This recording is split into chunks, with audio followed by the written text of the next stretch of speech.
Olá, que maravilha estarmos juntos em mais uma classe da Escola Sabatina. É muito bom ter você conosco, nos acompanhando, curtindo. Não esquece de dar lá, curtir, de compartilhar, de dar o teu joinha. E além de dar o teu joinha, dar o teu palpite também. Se comunicar com a gente. É muito bom estarmos sempre juntos na classe. E essa classe online, onde você pode assistir, aonde você estiver.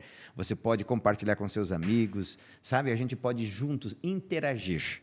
Eu, você e eu, você e seus amigos e nós com Deus. É muito bom ter você. Tá bom? Como é que você está, meu chefe? Chefe eu não sou não, mas eu estou bem, graças a Deus. E olha que excelente hoje aqui. Hoje eu tenho a companhia do pastor Lucas. Do pastor Lucas é do distrito aqui pertinho, mas está sempre com a gente. Ele, o pastor Fiuso participou junto, né, esse trimestre. Vai ter muita participação deles ainda. E isso é muito bom, muito obrigado, tá? Eu que agradeço o convite e eu estou feliz, porque eu não gosto de frio, e o frio foi embora. Eu gosto de um clima ameno para quente. Você consegue ir na academia, você consegue fazer as atividades e sempre aqui baixa a temperatura à noite, bom para dormir. Agora, eu não gosto do frio. Agora, para teu azar, vou te contar. Eu acho que foi o ano, já faz anos que não faz um frio tão longo. Pois é, muito frio. Né? Mas foi bom. Deu para matar os pernilongos, os bichos que tinha que matar, e até os capixaba, né? É. Matou quase os capixaba, então matou os pernilongos. Então vamos ter um excelente verão, né? Se acabou com aquele bicho lá que transmite a dengue, como é que fala? Chikungunya. O chikungunya, o dengoso, excelente. Vamos ter um verão fantástico. Kevin, você está bem? Então tá bom. Pastor, agora aquele momento gostoso, antes da gente abrir a lição, entrarmos nela, de nós fazermos o nosso Papai do Céu. Você também pode, junto com a gente, orarmos sempre juntos, né? Agradecendo a Deus, colocando na mão de Deus o teu pedido, o teu agradecimento, e Deus vai atender tudo conforme o plano dele para você. Entregue na mão de Deus. Se você não entender, se está demorando, está mais ou menos assim, não se preocupe. Vai chegar e na hora que você, se nós soubéssemos, você preferiria que chegasse naquele momento de Deus. Vamos orar? Vamos orar então, oremos. Bom Pai, obrigado Deus porque o Senhor cuida de nós. Obrigado Senhor porque o Senhor criou em nossos corações o desejo de estar na Tua presença. Amém. E obrigado porque o Senhor nos aceita ainda nós sendo pecadores. Obrigado, Deus. Nós temos a esperança de muito em breve o Senhor retornar para nos buscar. Amém. Mas enquanto o Senhor não volta, por favor, nos ensina o Teu querer que está na Bíblia Sagrada, que é a Palavra de Deus. Amém. Pai, em nome de Jesus, peço uma bênção sobre cada um de nós que aqui estamos e também aquele que está ouvindo ou que está assistindo, para que possa compreender o valor, a essência da Tua lei e qual é os propósitos que o Senhor tinha em mente ao nos dar a lei para o nosso benefício, para vivermos bem aqui, Amém, bem contigo e bem também uns com os outros. Amém. Abençoe esta lição, abençoe os anseios e desejos dos nossos corações para que sejam conforme a Tua vontade, em nome de Jesus. Amém. Amém. Pastor Lucas, o que o senhor está achando dessa lição do Êxodo aqui? Nós já estamos na nona lição? Nona lição. O Êxodo é uma história fantástica, né? Aparentemente uma história de um povo pequeno, um povo fraco, débil, um povo frágil, mas que alcançou muitas vitórias quando estava ao lado de Deus. Saiu ali do Egito, quando estavam como escravos, e vamos terminar quando eles estiverem alcançando Canaã. Aliás, que bom, a lição do próximo trimestre vai continuar. Bem lembrado aqui, ó. Meu cérebro, você já sabe, cabelo branco, né? Sabe que o cabelo nosso vai ficando branco, vai puxando a massa cinzenta? Então tá certo? Essa é a explicação. Essa é a explicação. Então, aí vai dando esquecimento, amnésia, assim por diante. Eu trouxe a lição para mostrar para você, ó, lições de fé no livro de Josué. Vai ser uma lição fantástica, você tem que ter essa lição. Nós que já estamos aqui aprendendo bastante no livro de Êxodo, bem lembrado, vai ser uma continuação com detalhes fantásticos. Você vai amar também o trimestre que vem, tá? Não esqueça. O Kevin vai botar aí já para você, que se caso você não saiba como adquirir a lição, peça ali para a gente, que a gente dá um jeitinho, né, Kevin? Tá bom? É isso aí. Então, a gente vai ver a história do Êxodo e com a continuação no livro de Josué, desde a saída, as pragas que já foram vistas, até quando eles entram e conquistam Canaã, a começar pelos reis amorreus, pelo rei Og, pelo rei Sheon, e passando por Jericó até chegar em na Canaã. Então, é uma linda história do poder de Deus. Interessante, não é o que eles eram, não é o que eles tinham, não é a luta que eles venceram, mas é Deus que deu a vitória para eles. Interessante que o Deus do êxodo é o Deus de hoje, é o Deus da vitória. Exatamente. É o Deus que está conduzindo a gente também, né? Vão ter muita Jericó, né? Muito deserto para passarmos, muito deserto, mas a Canaã está ali, né? É isso aí. Nós temos que olhar para Canaã e entender que quem vai nos dar vitória é Deus, não é por nosso esforço. Aliás, é o tema da lição dessa semana, não é pelo nosso esforço. E uma coisa interessante dessa semana, na semana passada e nas outras 2 semanas, nós vimos a preparação que Deus fez para trazer a lei, né? Exatamente. E nós conversando aqui na lição, como é interessante que o preparo que Deus fez para o povo, para entregar a lei para eles. A pergunta que eu te faço, para a gente já dar entrada na nossa lição, o que é a lei? A gente fala que a lei ela tem a ver com o legislador. Uhum. Então, quando a gente olha para a lei, com toda essa preparação para entregar a lei, o que a lei de Deus revela sobre o caráter do legislador? Deus é o quê? Segundo a Bíblia, amor, justiça e bondade. Então, a sua lei, necessariamente, ela é justa, boa e misericordiosa para com o seu povo. Às vezes, quando a gente vê os nãos da lei, a gente pensa num Deus que está nos proibindo de fazer algo que vai nos trazer virtudes ou até satisfação. Mas não, os não de Deus é para nos proteger, é uma cerca que nos protege de perigos e até de morte que possa estar além do nosso olhar, que a gente não pode ver. Então, a lei, ela referenda o seu legislador, ela é a expressão do caráter, a expressão do legislador. Se Deus é amor, a lei é amor. né? Se Deus é bondade e justiça, a lei ela é boa e justa. E se Deus é santo? A lei também é santa e a lei vem para nos santificar. Veja, o que a lei vem fazer? Tirar de nós aquilo que está atrapalhando a nossa santificação. Aliás, tirar não, mostrar, né? Porque quando a gente fala tirar, parece que ela vem mostrar. A gente sabe que quem age, quem faz é a graça, a misericórdia, é Jesus, mas a lei vem mostrar os nossos erros. Eu costumo comparar, e eu já vi várias pessoas também fazem essa comparação, como um espelho. O espelho, ele mostra os defeitos que há quando a gente, antes de sair de casa, a gente vai no espelho e vê os defeitos, mas ele não resolve. O espelho mostra um cabelo despenteado, mas ele não penteia o cabelo. Né? Mostra uma barba que talvez está com algum fiapo, alguma linha, mas não tira a linha. Mostra o óculos sujo, mas não limpa o óculos. Mostra alguma sujeira no ouvido, mas não limpa. O que limpa o ouvido é você passar um cotonete, passar alguma coisa. O que limpa os óculos é você passar aquele pano, passar algum líquido, né? Lavá-lo. O que arruma o cabelo é um pente, assim vai. Então, a lei é a mesma coisa. Ela não resolve o problema, ela aponta. E aí, quando ela aponta, ela traz em nós uma necessidade. E aí nós reconhecemos que a nossa necessidade é da graça de Cristo Jesus. Então, a lei aponta para Jesus. E Jesus aponta para a lei. Jesus diz assim, guarde a lei. Aí eu vou na lei e vejo que eu não tenho como guardar. Eu volto para Jesus. E quando eu volto a Jesus, ele volta para a lei. E então, é um círculo que jamais vai parar. É Jesus nos mostrando a lei e a lei mostrando a nossa incapacidade que nós precisamos de Jesus. Bom, eu não sei, o senhor falou algo que eu achei muito interessante, que a incapacidade, né, que às vezes a gente tem de entender. Bom, se hoje a gente tem essa incapacidade, o senhor acredita que lá no passado, ou mesmo hoje, vai chegar algum momento que nós vamos ter a plena capacidade de entender o papel da lei na nossa vida, na questão da salvação? Se nós formos humildes e deixarmos Deus agir, qual que era o método de Deus para ensinar a lei? Você já começou falando muito bem. Ele fez uma introdução. Ele não trouxe a lei assim, desconexa. Toma aí a lei. Não, ele fez uma introdução do porquê da lei. Entenda que é um povo que ficou 450 anos escravos, um povo bárbaro. Já não era aquele povo que saiu para ir para o Egito, quando foram ali José, foi cativo, depois ele trouxe os seus familiares, depois se tornou 70, 700, 7.000, e aí, então, aquela multidão. Não, era um povo bárbaro. E aí Deus agora introduz, traz a lei, e como é que Deus queria que fosse a lei? Queria que o povo vivesse a lei, através da vivência da lei, as bênçãos viriam, E os outros povos iriam ver a bênção e falar, por que aquele povo é assim? E querer ser como o povo de Israel. Só para você ter uma ideia, esse plano em algum momento funcionou. Um exemplo disso é a rainha de Sabá. Ela foi ver por que Salomão era tão sábio e de onde vinha a sabedoria de Salomão.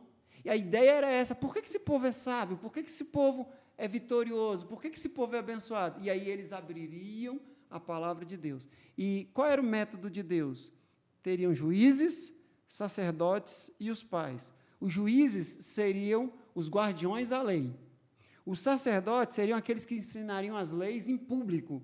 E os pais, os que ensinariam as leis em casa. Na verdade, os pais ensinariam, os sacerdotes só confirmariam a lei que os pais ensinaram. E se alguém fugisse? Então entravam os juízes, para que então não fugissem da lei. Ou seja, Deus deixa de uma forma em que ninguém se vingaria. Eu sei que nós vamos tratar isso na lição. Ou seja, ninguém poderia fazer isso porque haveria uma escala de, vamos dizer assim, educadores e também alguém responsável por um juízo final. Mediação, né? Isso aí, haveria uma mediação. E interessante, a gente fala de lei, a gente acha que é só os 10 mandamentos. Não, os 10 mandamentos é uma lei de diversas. É verdade que as outras Deus deu a Moisés e Moisés deu ao povo. Os 10 mandamentos não. Né? Foi o próprio Deus que escreveu, entregou a Moisés já pronto. As outras não. Deus passava a Moisés, Moisés escrevia e passava para o povo. Mas havia várias leis, vários códigos, vários estatutos, vários juízos. Não era apenas os 10 mandamentos. A gente centraliza nos 10 mandamentos, mas não fica só nos 10 mandamentos. Mas me parece assim, quando a gente começa a ver os 10 mandamentos e as outras leis, parece que as outras leis é mais uma explicação de como entender corretamente alguma coisa dos 10 mandamentos. Né? Exatamente. Olha como é que funciona a lei brasileira. Temos a Constituição. A última foi 1988. 88 foi, tá, isso aí. Foi a direta. Então, a Constituição é a base. Só que, depois da base da Constituição, vem outras desdobramento da lei, que aí a gente chama de Código Civil, Código Penal, Código Criminal, as leis da família. Hoje nós temos o ECA, que é o Estatuto da Criança e do Adolescente, o Estatuto do Idoso. Então, essas leis outras são leis que desdobram a prática da Constituição.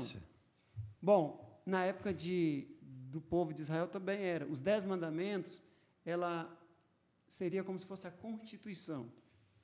Porém, para se praticar essa Constituição, havia as outras leis. Lei do Levirato, a lei sanitária, lei de saúde, a lei do Marco Civil, por exemplo, que a gente fala aqui, na época de Israel já existia. Tinha. Né? Se o meu boi, por exemplo, fugir e fosse comer lá no seu capim, tinha solução.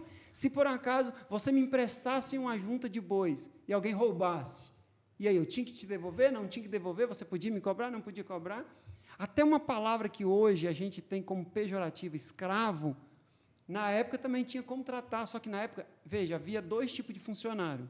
Funcionário fixo, que morava comigo, esse é chamado de escravo, mas não é a escravidão de hoje, que a gente conheceu, do século XV. Não, desumana. Desumana, não. Era um funcionário, eu vou usar uma palavra que é um funcionário prêmio. É aquele que mora comigo, tem um salário, e tem mais, no máximo... 7 anos, né? 6 anos.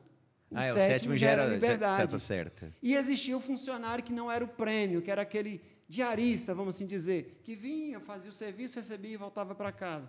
Mas tinha leis, até como ter esse funcionário prêmio, que na época se chamava de escravo, e no 7º ano ele poderia ir embora, mas ele também poderia falar, eu quero continuar por mais um tempo. Ou se casasse com alguém ali. Se casasse com alguém, ou então ele poderia continuar como diarista.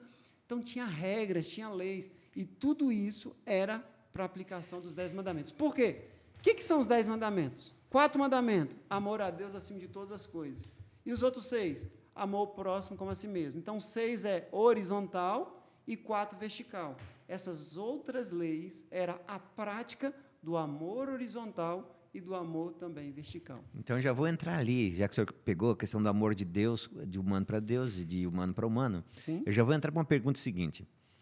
Quando Deus coloca, na lição de domingo, vem falando sobre a questão da lei da escravidão. Uhum. Quando Deus coloca essa lei de escravidão, será que Deus estava preocupado? Preocupado não, Deus já sabia que eles podiam pegar a mesma metodologia de escravidão que ocorria no Egito, com eles ou com outros, ou na circunvizinhança, e tentar fazer isso dentro de Canaã? Veja, o coração humano é corrupto.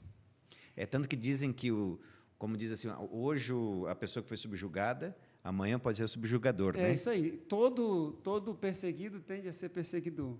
Essa é a frase mais fácil, é Todo isso. perseguido tende a ser perseguidor. Ou seja, eles foram escravos. A tendência deles escravizar também era muito grande. Deus, então, colocou o limite. Ó, vai ter, mas é até aqui. Como é que pode? Como é que não pode? O que fazer? O que não fazer? E eu volto a dizer, a palavra escravo hoje ela é pejorativa. Bem por pejorativa. Conta do século XV, XVI, XVII, aquelas maldades que fizeram com os negros advindo da África, a maioria, pelo menos. Mas o escravo na Bíblia não era como nessa época. Era, como falei, um funcionário prêmio que vivia aqui dentro do... É como se fosse o colono hoje. Não sei se você lembra ou conhece essa expressão colono. Meu pai foi colono, por exemplo. Ele ia para uma fazenda, morava numa casa da fazenda, era o colono. Aqui a gente chama de caseiro. Caseiro, ou então meieiro. Era parecido, só que na época não era metade, era um salário menor, mas era mais ou menos. Só para você entender, o meieiro, o caseiro. E tinha regras para se tratar. E por que só 6 anos? Porque quanto mais tempo a gente convive com a pessoa, a tendência de a gente ter problema com ela é muito grande. Então, eu só podia trabalhar para você 6 anos. Daí, 6 anos, se a gente tinha um bom relacionamento, eu continuava. Senão, eu tinha o direito de desligar com você e ir para o outro lado. E quem é que tomava essa decisão? O escravo, porque o patrão nunca vai querer perder. E o patrão, ele sempre é superior ao empregado. Então, dava 6 anos, o empregado dizia assim, eu quero continuar porque eu estou sendo bem tratado. Não, não quero. Aí, então, ele Isso eu achei muito interessante, né? Poderia achar uma pessoa que tratasse ele melhor. Às vezes não dava certo, né? Sim. Ele achava que era maltratado, ia para outro lugar e falava, eu quero voltar, porque lá eu era melhor tratado. Mas é interessante, né? E tipo assim também, do meu povo, né? Dos seus irmãos, nenhum se faz escravo. Nenhum se faz. Interessante, terra, tudo, 7 anos, o ano jubileu que a gente também... Eu achei muito legal, assim, como Deus se preocupou em minúcias, né? Eu fico imaginando a preocupação dele com o nosso dia a dia, com o nosso cotidiano, mesma coisa, né? Cada detalhe ele se preocupa conosco. E esses juízos, esses códigos, essas leis, são juízos, códigos e leis que Deus deu para melhor convívio do povo naquela época.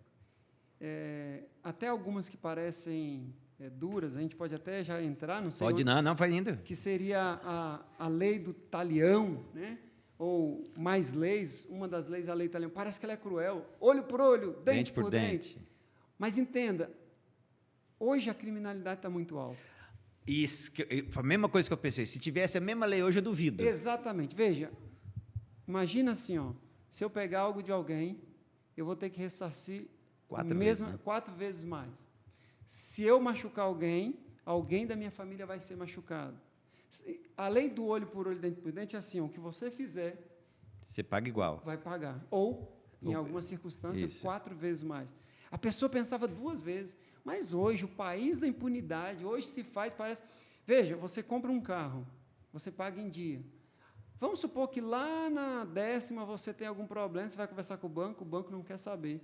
Mas o cara que não paga, que fica em dívida, chega no final, o banco vai... Não deve dar perdão ainda.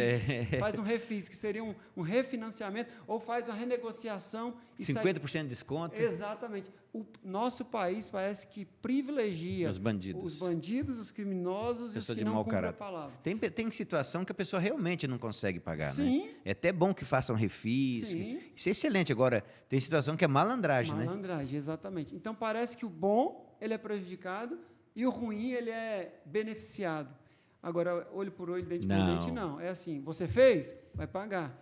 Se fez bondade, receberá bondade. Se fez maldade, receberá também a maldade. E não é vingança.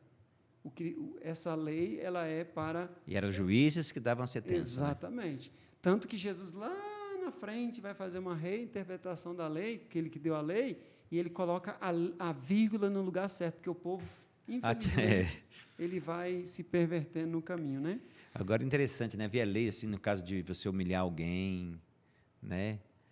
Com mais lei lá que eu vi que tinha bastante lei. Tem uma lei chamada Lei do Levirato. Sabe como funciona? Era assim, ó. Por exemplo, eu sou casado e a minha esposa tem uma irmã, que também é casada. Naquela época, se o marido dela morresse, hoje o meu sogro é vivo, então meu sogro pegaria isso. tecnicamente seria pegar de volta, sustentá-la. Mas vamos supor que o meu sogro fosse falecido, meu cunhado falecesse. Na época, a minha cunhada ia morrer de fome. E aí a lei do levirato dizia que eu tinha que tomá-la para cuidar dela, para poupar e proteger a mulher. Ô, Kevin, eu só tenho cunhado aí, como é que eu ia ficar nesse caso? Você só tem um cunhado homem? Só tenho cunhado. Ah, não, aí você... Eu ia mandar embora. É isso aí, não. Homem se vira. Homem se o Carlinho, o Davi vier, é brincadeira, tá? Eu ia pegar vocês com o maior carinho, senão eu vou perder a herança. É verdade. Homem se vira, mas era para proteger as mulheres. É uma lei sanitária. Quantas leis, né? O povo de Israel vivia assim, ó, tinha o tabernáculo, em volta as 12 tribos, lembra? Com os estandartes, a gente estudou numa lição passada. E aí, para eles fazerem as necessidades deles, era trocentos metros, era longe para não trazer doença. Se visse um cadáver, não podia tocar. Se morresse um parente que não fosse a mãe, o pai ou uma irmã virgem, não podia tocar. Por que irmã virgem? Porque se ela fosse casada, o marido fazia o funeral. Sim, sim. Mas se fosse uma mulher, uma irmã que não tinha marido, quem cuidava do funeral? A princípio o pai, mas se o pai não fosse velho, vivo, né? então o irmão fazia. Tirando essas 3 exceções, não podia tocar em cadáver, porque não tinha todo o aparato que tem hoje de um funeral. Então, eram muitas leis. Lembrando, todas elas para exaltar o amor a Deus e o amor ao próximo. Você sabe que essa lei de tocar no cadáver até hoje é a seu favor? É. Eu já falei para a Michael, você pode morrer, mano, não vou tocar no você, não. Meu amigo, eu vejo cada funeral que o povo abraça, beija. Eu também não consigo, não. No meu pai, eu não consegui fazer. Eu chego perto, dou uma olhadinha, mas. Eu abraçava muito quando era vivo, né? Isso. Eu costumo até demais, eu até deixava roxo de tanto abraçar. Então agora. Quando está vivo, a gente tem que cuidar um dos outros. Mas Isso. depois que for. Mas não estamos falando que é errado, não, pessoal. Isso, mas é nosso sistema. Eu também não consigo. Mas na época era proibido. Por quê? Não tinha funeral, não tinha as funerárias, não tinha. Eu estava vendo uma forma que cuida do morto, tira todo o sangue, drena todo o sangue, todo defunto eles drenam, todo o sangue, por conta de doença. Na época não tinha isso. Isso. Então, assim. Sabia disso, não? Drena. Eu fui uma vez num funeral, e aí estava vazando alguma coisa, e aí eu vi, chamei o rapaz chamou a funerária, e aí eles tinham esquecido de tampar o abscesso. Eles drenam todo o sangue, a não ser aquele que vai ser enterrado instantaneamente, mas aquele que vai passar de um dia para o outro, eles drenam todo o sangue, fica só mesmo o cadáver e as veias vazias. Não tinha isso na época. Então, assim, era muito arriscado. E as leis, todas elas, era a forma de aplicar da melhor maneira possível os 10 mandamentos. E o interessante é que tinha ainda umas festas, né? Os sábados, para fazer com que esse pessoal que foi aprendido com essas leis a conviverem de forma melhor, festejarem também, Exatamente. A adoração era o centro. Veja, Deus é um Deus de adoração, Ele quer ser adorado, Ele é um Deus de relacionamento. Qual é a melhor forma de uma pessoa relacionar com a outra? Festa. Em especial, comer na mesa. Isso é bom demais. Eu costumo dizer na igreja, gente, como é bom junto a panelas. Por 2 motivos. Não sobra vasilha para mim lavar. O Kevin que gosta de junto a panela. Kevin, não sobra vasilha para eu lavar sábado à noite, isso é bom demais. Mas o outro, não é nem a comida, enquanto a gente está ali comendo, conversando, tirando tempo, sabendo como o outro está. E na cultura judaica isso era muito importante. Deus instituiu várias festas. Eu vou citar aqui, eram 7, viu? Sim, sim. Mas vou citar aqui 3. A Páscoa, que era também chamado de festa dos pães sem fermento, pães ázimos, o Pentecoste, ou festa da colheita, e a festa do tabernáculo. Eram 3. Aliás, quando Jesus foi pregar no templo, normalmente era numa festa. Numa dizia assim, e chegada a Páscoa, Jesus estava no templo pregando. Na outra, estava perto do Pentecoste, Jesus no templo. E uma outra, na festa do tabernáculo. Lembra aquela frase célebre que Jesus fala, que ele diz o seguinte: eu sou a luz do mundo? Sim. Estava na festa dos tabernáculos. Porque na festa dos tabernáculos, ela durava 7 dias. E começava no pôr do sol de sexta-feira. Para quem está vendo aí a Bíblia, e nós adventistas cremos assim, mas a Bíblia começa a contar o dia a partir do pôr do sol. E houve tarde e manhã o primeiro dia até o 10º. Ou seja, agora estamos no sábado. E o sábado começou quando? Pela manhã? Não, né? O sábado começou pelo pôr do sol da sexta e vai até o pôr do sol do sábado. E as festas do tabernáculo começavam na sexta-noite, no pôr do sol. E aí toda a festa tabernáculo era iluminada por um candelabro de aproximadamente 15 metros de altura. Uau, grande, hein? Sete arcos, né? Porque o candelabro ele tinha 2 arcos externos, 2 arcos internos e um arco central. E em cada ponta desse candelabro tinha aproximadamente de 20 a 50 litros de azeite. Minha, Natan, iluminava. E ficava 7 dias queimando. Foi nesse contexto que Jesus olhou para aquele candelabro que iluminava todo Israel e falou assim: você está achando que isso aí é a luz de Israel? Deixa eu dizer uma coisa para vocês. Eu sou a luz do mundo. Por isso que é bom ficar na classe da Escola Sabatina, ó, como você aprende várias coisas bacanas. Eu não sabia disso, não. Eu sou a luz do mundo. Ele está falando, está vendo aquele candelabro? Vai iluminar Israel por 7 dias. Está tudo certo e é bom. Mas aquilo ali vai apagar. Já eu não sou a luz de Israel. E é eterno, eu sou a né? luz eterna e a luz do mundo. Que bênção. São 7 festas, mas aqui nós destacamos 3, da Páscoa, do Pentecoste e a festa dos tabernáculos. Para que essa festa? Para comer? Claro, comiam muito, se divertiam, mas era adoração. Todas elas tinham um viés, um fundo de adoração. Por exemplo, a Páscoa hoje é venda, fala até que é coelhinho um da coelho Páscoa. que bota ovo de chocolate. Não, a Páscoa tem que ser o verdadeiro sentido, que é Jesus. Na época, cada festa tinha um fundamento, não era uma festa por festejar apenas. E o interessante é que as festas elas promoviam passado e também indicava o futuro. Todas elas eram. Então era essa comemoração, bem dizer, contínua, né? Tem uma escritora americana que a gente conhece bem, Ellen White, ela diz assim: nada temos a temer quanto ao futuro, a menos que nos esqueçamos da maneira poderosa como Deus tem guiado o seu povo no passado. Todas essas festas visavam isso. Olha o que Deus fez. Vocês têm dúvida que Ele também vai fazer de novo? Ele virá para nos dar a salvação. Como que a gente sabe? Porque no passado Ele já nos deu a salvação no Mar Vermelho. A travessia do Mar Vermelho foi salvação. E a gente já vai entrar no outro tema, que é o plano original de Deus. O plano de Deus não era Israel lutar. O êxodo ali é o plano de Deus escancarado. Quem venceu? Só Deus, né? Foi Deus.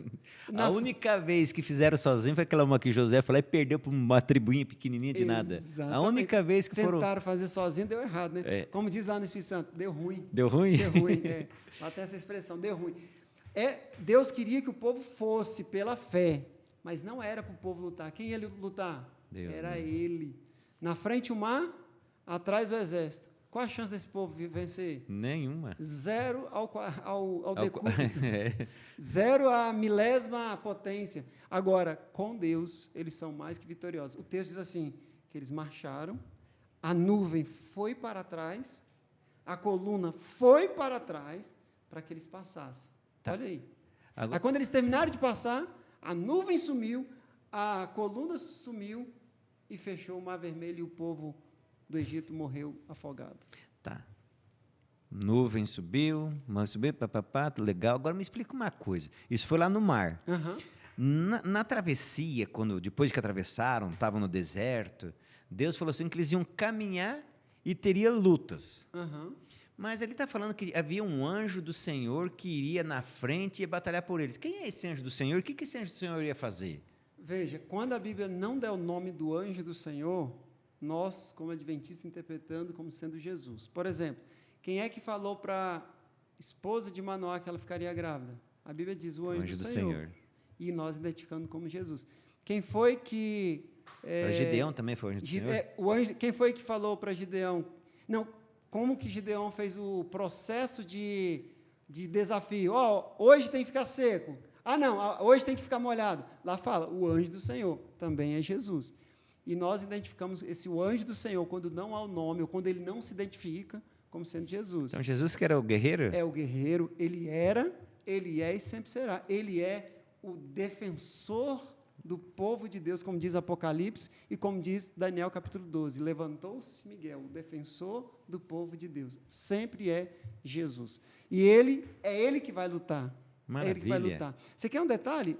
Vai ser na lição de Josué, se você me convidar... Você já está convidado. Nós vamos falar um pouco mais sobre isso. Mas lá na lição de Josué, nós vamos ver com mais detalhes, todos os muros de escavações, todos, de países que foram derrotados, ou de nações que foram derrotadas, os muros estão caídos para fora. Desculpa, para dentro. Por quê? Vem a nação inimiga, derruba o muro e sobe. Jericó é a única que os muros estão jogados para fora. Bom, eu estou te falando, ó, tem que vir na classe para aprender isso. Esse eu já não sabia. Jericó, se você pega, por exemplo, e coloca na internet, hoje tem o chat GPT e outros, eu gosto de usar uma outra concorrente, que é mais barata a assinatura, você pergunta quais são as características da derrota de Jericó, e ela fala, achados arqueológicos demonstram que os muros de Jericó estão caídos para fora. Parece que o povo se autodestruiu. O povo derrubou o muro para o povo de Israel entrar. E não o povo de Israel que derrubou o muro para entrar. E a gente sabe quem foi que derrubou esse muro. Se você não sabe, o anjo do Senhor, Amém. Poderoso, que é reconhecido como Jesus Cristo. Ele derrubou o muro de Jericó e derrubou vários outros muros, trouxe outras vitórias na vida do povo e quer trazer na sua e na minha vida também. Amém.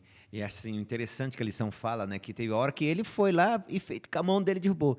Tem uma hora que ele manda a vespa, né? Exatamente. Manda interessante a metodologia de guerra de Deus. Ele tem o poder da natureza, né? Eu achei interessante, muito bacana isso. Não está na lição, mas Davi, no capítulo 30 de 2 Reis, fala que ele foi guerrear e quando ele voltou, Ziclag estava destruído. Era onde ele ficava antes dele ser empossado rei. Ele chorou com o povo, amargamente, chamou o sacerdote e falou assim, Senhor, nós vamos alcançar esse povo? É lógico que Deus não respondeu com essa pergunta, mas o Urim e o Tumim, se perguntasse assim, Senhor, é para a gente perseguir o povo? Se era, piscava, se não era, ficava apagado. Nós vamos alcançar? Então, é lógico que não era uma resposta como a gente está aqui face a face.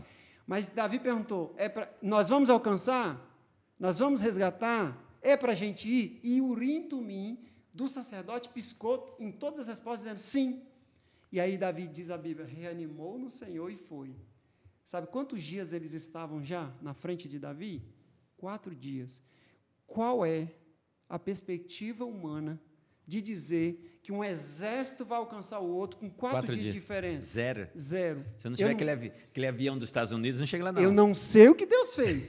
No meu sermão ainda fala, eu não sei o que Deus fez. Se Deus mandou chuva, se Deus mandou tempestade e poeira, se Deus mandou gafanhoto, se Deus mandou um calor que o povo não conseguiu andar e teve que se esconder na caverna, eu não sei. Eu sei que aí no versículo 31 diz assim, e Davi os alcançou e recuperou tudo. É Deus, né? Deus, ele age para fazer a sua vontade, e quando nós estamos com a vontade nossa alinhada com a dele, Deus age e nos dá a vitória. Amém. A vitória só vem pelas mãos do Senhor. Amém. Eu já queria encerrar a lição por aqui, mas tem um tema aqui, nós tocamos ele nas periferias, que eu queria entrar ele, mas olha, bacana, nunca, olha que eu já li essa história umas 500 vezes, mas nunca vi nesse ângulo não, olha, parabéns, você ó, tem que estar na nossa classe, não tem, Kevin? Tem. Se não está, você não aprende. É isso aí, vem tá até conosco. Eu tenho que estar aqui, senão não aprendo. A gente está aprendendo junto. Agora vem cá, Deus ele proíbe, ou Deus ele fica chateado quando alguém tem que pagar por um crime que cometeu? Deus proíbe que alguém pague pelo crime que cometeu? Assim, quando a gente vê o Novo Testamento, parece que é uma discrepância entre o Jesus do Novo Testamento e o Deus, que o mesmo Jesus que é o Deus do Velho Testamento. Lá era olho por olho, dente por dente. No Novo Testamento já disse, não, dá para o teu inimigo lá um copo d'água, certo? O Deus mudou ou os crimes têm que ser pagos iguais? Veja, não é Deus que muda, é o ser humano. Ah, tá. Na época do Antigo Israel era uma teocracia. Teos, Deus, cracia, não, teos, Deus, cracia, governo de Deus. Hoje dizem que estamos numa democracia, governo do povo, mas... Vamos dizer que sim, né? É uma história para outro dia, né? Não para esse momento. Não, mas só para você entender. Então, era Deus que definia por intermédio dos sacerdotes, dos profetas e até dos juízes. Então, a lei do talião, olho por olho, dente por dente, era estritamente técnica da parte de Deus. Deus definia. O povo foi mudando e, na época de Jesus, já não era teocracia. Não. Já não era Deus que governava. Então, o espírito da lei, olho por olho, dente por dente, não dava para ser cumprido como na época que foi instituída. Aliás, hoje, então, está lascado, então. Aliás, os próprios escribas, que eram os juízes, os que interpretavam, os que guardavam a lei, já tinham dado uma nova roupagem, uma nova interpretação, não só para essa lei, como também a da carta de divórcio. A carta de divórcio é um instrumento para proteger a mulher de um crime que os homens cometiam na época. Eles casavam com elas, deixavam ela, casavam com outra e não dava carta de divórcio. E conseguiram inverter eles isso, né? conseguiram inverter. Olha que coisa louca. Então, uma lei que era para beneficiar, que era para ser justa para ambos, homem e mulher, os homens se beneficiavam com essa carta de divórcio. A lei que era para ser boa, que é a lei do talhão, olho por olho, dente por dente, o homem conseguiu, quando eu digo homem, o ser humano conseguiu perverter. Então, Deus, agora, entendendo a maldade do coração, falou assim, então, agora, em vez de ser olho por olho, dente por dente, ama o seu próximo, ama o seu inimigo, vamos tratar o amor, já que a justiça... E deixe que a vingança seja comigo. Exatamente. Né? Já que a justiça entre o ser humano não é possível, ame e deixe a justiça comigo. Eu até costumo dizer assim, pastor, quando eu toco num assunto assim, as pessoas pedem para mim, eu costumo dizer o seguinte, se alguém entrar na minha casa, fizer alguma coisa e sair da minha casa, eu não vou atrás dele porque é vingança. Mas na sua casa você vai se proteger. Ah, se ele entrar lá, ele não vai sair andando. E é bíblico, você sabia? Sim, me ajuda nisso, porque o Kevin não deixa eu fazer isso. Não é bíblico. Aprende, Kevin. Ó, Levíticos diz, matar alguém em legítima defesa não era nem crime nem pecado. Legítima defesa. É lógico que o cara tomar 10 tiros pelas costas não é legítima defesa. Não. O que eu estou dizendo é assim, uma pessoa... Primeiro, a pessoa diz assim, eu vou entrar na sua casa, ela já está arriscando tudo, ela está já disposta a tudo. Ou matar ou morrer. Exatamente. Então, entre a minha esposa, entre a minha filha e a minha vida, vai ele. Na minha casa. Agora, entrou, foi embora, vou fazer o boletim de ocorrência para entrar na estatística, vou tentar reaver, porque tem seguro e preciso do boletim de ocorrência, mas eu também eu concordo com você. E eu vou dizer mais. Um dia um rapaz, conversando comigo, falou assim, olha, um dia uma pessoa tentou fazer algo com a minha esposa. Eu fiquei tão bravo que se eu pudesse ir lá e matar ele. Eu falei, cara, para quê? Para ir preso e quem vai cuidar dos seus filhos? Ah, mas e a honra? Eu falei, olha, você tem compromisso com a sua esposa. Eu tenho compromisso com a minha esposa, não tenho compromisso com o outro. Se a minha esposa deu trela, é com ela que eu vou resolver. Trela é uma expressão para dar brecha, para dar abertura. Eu não tenho nada com o outro. E se ele fez e foi embora, agora, se eu ver, eu vou tirar satisfação para questão de respeito. Mas se ele foi embora, deixa ele, eu falo com a minha esposa, ó, não chegue perto. Se ele chegar perto, me chama outra pessoa. Então, passou... A gente não tem que fazer aí já é passado. Agora, dentro de casa, entrou na casa, ou num local que você pode se proteger, meu irmão, se proteja. E é bíblico. Proteção não é pecado. E tem mais, Deus te colocou, foi para proteger a sua família. Sim. Qual é o papel do homem especial? Proteger a família. Que Deus vai proteger, que o anjo do Senhor vai acampar? Claro que vai. Mas ele espera que a gente também proteja. Exatamente. O que eu falo é o seguinte, Senhor... Se o Senhor permitir acontecer, que o Senhor está me dando a oportunidade de eu proteger a família. Agora, se não for para fazer nada, não deixa acontecer. Faça algo antes. Isso. Mas se Ele permitiu estar numa situação, é para proteger. E tem mais, na sua família, não, às vezes, é alguém invulnerável. Eu já, numa situação, tive que ajudar uma pessoa vulnerável, que era espancado pelo marido, ou uma criança que era espancada pelos pais. Eu não estou falando corrigir, não, porque a Bíblia é a favor de corrigir. Nós, não como de cristãos, espancar, né? A gente é a favor da correção. 3 varadas, 4 varadas na bunda. Aí. Correção, não espancar até o ponto de deixar cortes, marcas, não. Correção, sim. Ser severo, sim. Espancamento, não. E eu já tive que entrar em situações de correção, que já passou de correção para espancamento, ou de uma mulher que sofreu de espancamento do marido, e se não tiver uma intervenção de terceiros, ela vai continuar apanhando, porque como é que ela vai pedir socorro? Tá, e você já interviu também marido por causa de mulher, sendo espancado por mulher? Mas assim... Não, eu preciso saber se o senhor tem... Quando a minha mulher querer bater em mim com o rolo de macarrão... Tão vergonha na cara. Eu já sei quem que eu vou chamar. Uma mulher boa como aquela, rapaz? Eu estou falando sério, olha, ele vem com piada. Uma mulher boa como a sua, rapaz, cuida de você. Ó, vocês estão vendo, ele vai ter que me proteger. Né, Kevin? Agora, alguém tem que me proteger. No caso de espancamento, assim, a gente tem que estudar, não é triste. tem que tomar muito cuidado também. Hoje, infelizmente, eu já vi também situação de intervir e a mulher ainda ficar do lado do cara. Não. Então, a gente tem que tomar muito cuidado. Mas, em certa ocasião, inspirou cuidado, você sentiu certeza que dá, a gente tem que proteger. Deus nos colocou aqui para ser guardião da nossa família e dos nossos irmãos. Amém. Você deve estar pensando, mas por que o Jefferson não leu o verso áureo no início? Eu queria ler de propósito ou a propósito no final. Abra então agora a sua Bíblia em Êxodo 20, versos 22 e 23. Olha só o que aqui diz. Então o Senhor disse a Moisés: assim você dirá aos filhos de Israel: vocês viram que dos céus eu lhes falei. Não façam deuses de prata ao lado de mim, nem façam para vocês deuses de ouro. Jefferson, o que você quer dizer com isso? Vocês viram que dos céus eu lhes falei. Ou seja, toda essa lei de proteção, tudo isso que nós estamos falando aqui, é porque Deus é Deus. Você só vai obedecer se você tiver certeza que Deus continua sendo Deus. A partir do momento que você começa a colocar ídolos, você como Deus das suas razões, eu decido o meu caminho, eu vou fazer de mim, eu que vou tomar minhas decisões, ou então fulano de tal que pensa do jeito que eu penso. O que acontece? Tudo que Deus falou aqui, código de proteção, 10 mandamentos, a questão de olho por olho, a questão de que Deus é responsável pela vingança, que Deus é um Deus que dá a vitória, tudo isso vai água abaixo, tudo isso não tem validade. Por isso que Deus falou, não coloque ao meu lado nada de ídolo, nem você como ídolo de você mesmo, nem seu pensamento como as suas certezas, sendo o seu Deus. Por quê? Porque se o ser humano quiser ser o Deus de si só, o que vai acontecer? As vontades nossas, a gente vai querer fazer em prol nosso contra os outros. E isso é que vai ficar ruim. Por isso que Deus falou, eu sou o Senhor. Aquilo que eu falei, obedeça. Aí você deve estar pensando, mas Jefferson, é difícil obedecer, é difícil sim, mas na parte da sexta-feira, no Grande Conflito, página 525, tem aqui um parágrafo que eu achei muito legal. O precioso Salvador enviará auxílio exatamente quando necessitamos dele. O caminho para o céu é consagrado por suas pegadas. Cada espinho que fere nossos pés feriu também o dele. A cruz que somos chamados a carregar, ele a levou antes de nós.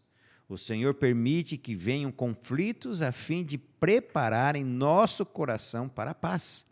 O tempo de angústia será uma prova terrível para o povo de Deus, mas será também a oportunidade de todo verdadeiro crente olhar para cima e ver pela fé o arco da promessa ao seu redor. Ou seja, aquele que faz de Deus o seu Deus, tem a promessa que em todos os momentos, qualquer momento, todas as situações, qualquer situação, Deus vai estar presente. Nós vamos poder ver pela fé o arco da promessa, que é Deus dizendo, se preocupa não, eu estou aqui. Se você morrer, vou te ressuscitar. Se você sofrer, vou chorar contigo. Se você sorrir, vamos estar nessa juntos. É esse Deus maravilhoso que chama você para olhar para a lei dele, não como uma lei de sim e não, mas como uma lei de um Deus que te ama e quer você feliz. Pastor, muito obrigada. Kevin, muito obrigada. Vamos orar? Querido Papai do céu, muito obrigado porque o Senhor está com cada um de nós, está com os nossos amigos, que eles possam em nós também, ó Deus, nos escorarmos em Ti, confiarmos no anjo do Senhor, que deu todas as vitórias ao povo de Israel, que é o nosso Deus, por intermédio do Espírito Santo, por intermédio do nosso anjo da guarda, está sempre do nosso lado para nos dar a vitória. Faça de nós, ó Deus, filhos, que não coloque deuses diante de nós, mas que coloque a Ti, ó Deus, como Deus verdadeiro, o Senhor de nossa vida, aquele a qual nós vamos obedecer por amor e também por temor. Ó Deus, dá-nos a sua paz, em nome de Jesus Cristo. Amém. Muito obrigado pela sua presença na nossa classe. Não se esqueça, semana que vem, no mesmo dia, mesmo horário, mesmo canal. E vou dar uma dica para você, hein? Nós vamos estar com alguém muito especial semana que vem de novo. Vem aí, confira, tá? Mas lembre sempre, sempre, sempre, sempre, nem só de pão viverá o homem, mas de toda palavra que sai da boca de Deus. Que Deus te abençoe, tenha uma excelente semana e até a nossa próxima classe.